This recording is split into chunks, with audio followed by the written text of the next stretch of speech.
Episode 3 of Beza's Summa Doctrinae de Re Sacramentaria. Naturam igitur humanam Christi fatemur glorificatam, et quidem summo glorificationis gradu, sed perquam sublata sit naturae infirmitas, non autem immutata natura, haec autem conditio, qua omnia corpora humana finita sunt ac circumscripta, ac provende non nisi loco contenere repossunt, non est infirmitatis sed naturae. Here's our main verb, fatemur. This is from the deponent fateor, and it is second conjugation, fateor, fateri. We confess, fatemur, therefore, that the human nature of Christ, naturam humanam Christi, and this of course is once again oratio obliqua, indirect statement, that the human nature of Christ, glorificatam esse, there's our infinitive, has been glorified. Christ's human nature has been glorified, and indeed summo gradu, with the highest degree of glorification.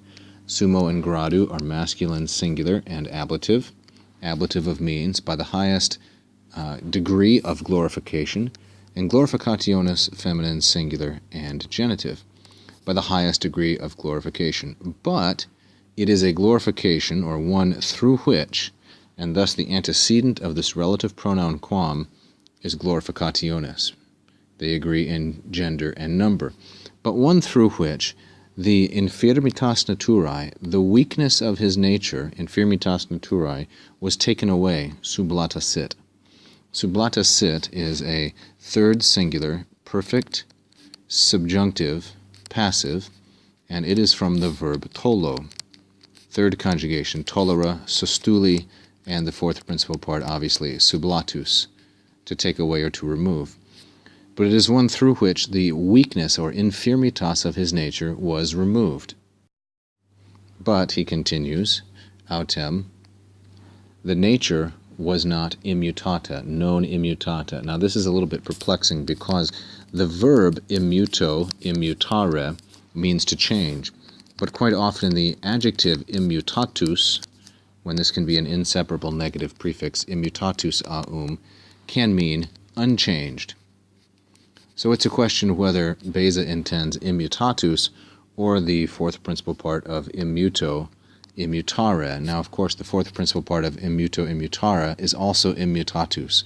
But judging from the context, I think it has to be clear that he means that the nature was not, however, changed, thus immuto, fundamentally altered. His human nature was not fundamentally altered. It simply had its weakness removed, and now he'll give the reason.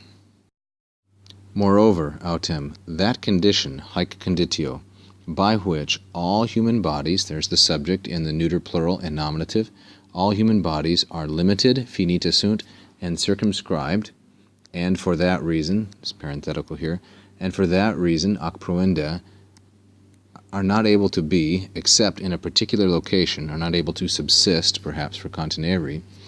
That condition, conditio, he says, is not a quality of infirmitatis, but of naturae. These, of course, are both feminine singular and genitive. They are genitives of quality or genitives of characteristic.